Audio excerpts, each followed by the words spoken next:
Bonjour à tous, donc je vous fais une vidéo que je vous avais teasé, si on peut dire ça, dans la dernière vidéo. C'est du coup sur Gideon Fall, une de mes meilleures lectures honnêtement que j'ai pu faire depuis tout ce temps que je lis des comics. Donc je vais faire une vidéo plus posée que celle d'avant où je parlais de plein de comics différents. Je vais essayer de plus m'attarder sur celui-là, parce que en même temps, il y a quasiment que ça.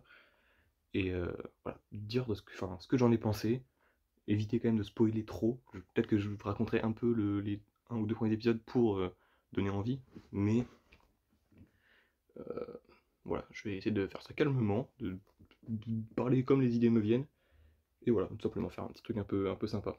Donc, Gideon's Fall, ça a été écrit voilà, par Jeff Lemire et dessiné par Andrea Sorrentino.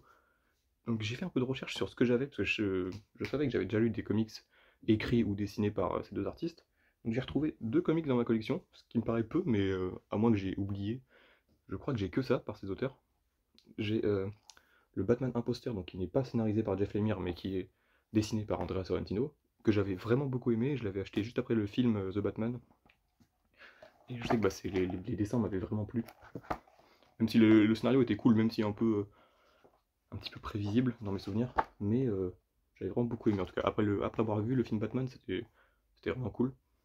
Et j'avais du coup un comics scénarisé par Jeff Lemire, mais pas dessiné par Andrea Sorrentino. C'était le Moon Knight de Jeff Lemire. Et dessiné par, alors il y a Smallwood, Francavilla et Stokoway, si je me prononce bien. Et ça, pareil, j'avais adoré. Et en même temps, je me souviens que j'avais acheté le Moon Knight de. J'ai oublié l'auteur, mais dessiné par David Finch, que j'avais pas aimé, que j'ai revendu, parce que les dessins étaient beaux, certes, mais le scénario, ça m'avait pas du tout convaincu. Alors que celui-là, les dessins, bon, ils étaient variables, mais le scénario, je m'en souviens plus, hein, honnêtement, parce que je sais que c'était un petit peu complexe quand même, mais je sais que j'avais adoré. Et que vraiment, ça rentrait dans la psyché de Moon Knight. Et que ouais, c'était un super comics que je vous recommande si vous voulez découvrir le perso. Parce que je sais que j'avais lu ça sans connaître rien de Moon Knight et j'avais adoré. Bref, passons à autre chose parce que c'est une vidéo sur Gideon Fall et j'en ai pas encore parlé. Voilà, donc cette première intégrale, en tout il y en aura deux. La deuxième sera en novembre, donc dans pas longtemps. J'ai hâte, je vais l'acheter. Dès qu'elle va sortir, je vais l'acheter et je vais me rouler dessus pour la lire. Mais alors qu'est-ce que ça raconte Gideon Fall? Ce que j'ai trouvé super sympa, c'est qu'à la fin de ce comics, je vais vous montrer, il y a euh, donc, des petits textes comme ceci. Et donc notamment cette page qui raconte en fait comment donc, Jeff Lemire a créé cette série. Et en fait c'est des personnages, les personnages qui interviennent là-dedans, il y en a qu'il a créé vraiment au tout début de sa carrière d'auteur. Je trouve ça super intéressant en fait que en gros ça soit sa série vraiment, c'est ce qu'il voulait faire depuis longtemps avec du coup Andrea Sorrentino. Et en tout cas si vous l'achetez, je vous conseille de lire ce qu'il y a à la fin, la petite interview si on peut dire. Parce que c'est super intéressant de voir comment on construit un personnage comme ça, une histoire, et qui est absolument super. Donc Gideon Fall, qu'est-ce que ça raconte? Alors, au départ, on va suivre deux personnages, mais donc dans deux endroits complètement différents.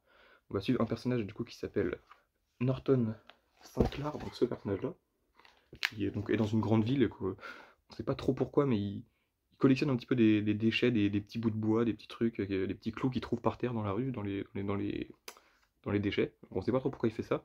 On voit qu'il est suivi par un docteur et on en conclut vite qu'il a des petits problèmes psychologiques. Et en parallèle, on va suivre un deuxième personnage qui est du coup un prêtre. Bon, on ne voit pas sur l'image évidemment, je me suis trompé de page. Hop. Voilà, ce personnage-là. Donc, ce prêtre, le prêtre Wilfred, qui va être, euh, va être assigné dans une église d'une petite ville, donc la ville de Gideon Fall, parce que du coup le prêtre qui y habitait est décédé.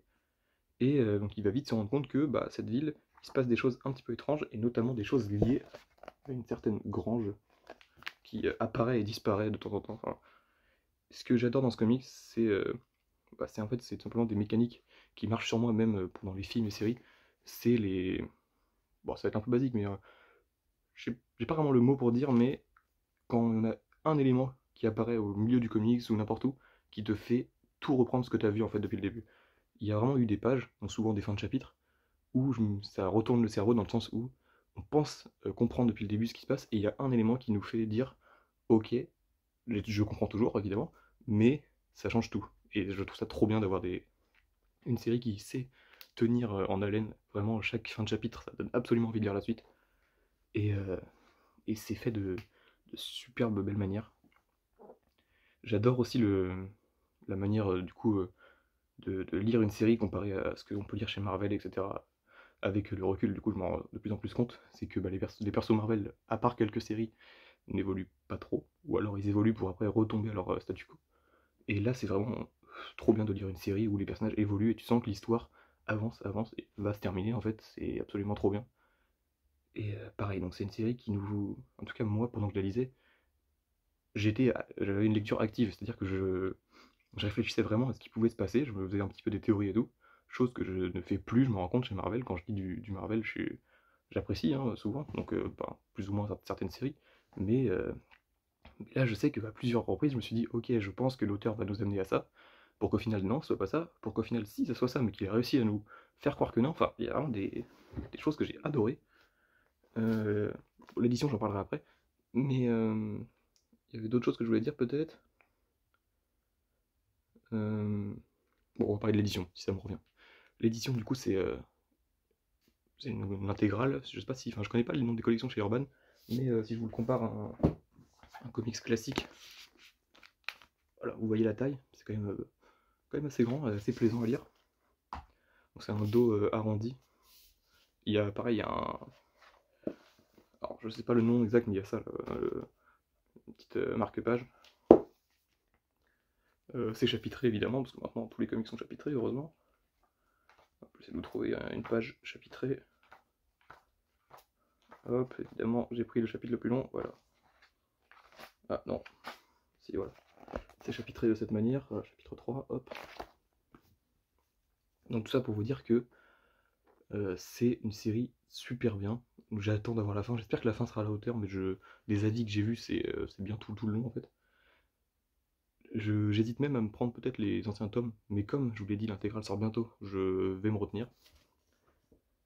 Et, hop, il y a ce personnage aussi, donc du coup qui apparaît, donc un peu mystérieux, un sourire comme ça, enfin bref, ça n'a pas réussi à me faire peur, parce qu'on va dire que c'est compliqué de faire peur en comics, mais ça met vraiment il y a une tension qui est palpable, et surtout ouais, le fait que on est des personnages qui, de prime abord, ont rien en commun, et petit à petit en lisant, on voit que un petit peu tout est lié, et franchement c'est brillant. La manière dont la série, enfin le scénario est écrit, je trouve ça absolument brillant. Ça mêle plein de choses que j'aime, donc le mystère, le fait de vouloir absolument lire la suite, de nous faire réfléchir quand même sur ce qu'on lit, mais jamais en étant perdu. C'est-à-dire que j'ai pu lire des comics où on sent que c'est compliqué, des fois pour être compliqué, et là on voit que c'est un petit peu complexe évidemment, mais on n'est jamais perdu. C'est-à-dire on comprend pas forcément les choses qui se passent parce que bah, y a du mystère, mais bah, on sait que ça va être expliqué en fait. On n'est pas perdu, on n'est jamais perdu dans l'histoire, on arrive toujours à comprendre ce qui se passe, même s'il y a des choses qu'on comprend pas parce qu'il y a du mystère, mais on comprend que c'est normal qu'on comprenne pas. Bon, là, du coup, si vous comprenez ça, vous êtes fort, et vous arriverez à comprendre ce livre. Mais voilà, je voulais vraiment vous le recommander, parce que j'ai adoré, et c'est certainement une de mes lectures préférées de ces dernières années. Et voilà, je ferai sûrement une vidéo quand il y aura le tome 2, je vais essayer de refaire un petit peu d'autres vidéos plus fréquemment, parce que c'est la rentrée, etc. J'ai envie de prendre du temps pour moi et de faire ce que j'aime, c'est-à-dire faire des vidéos comme ça, c'est vraiment des moments que j'aime bien.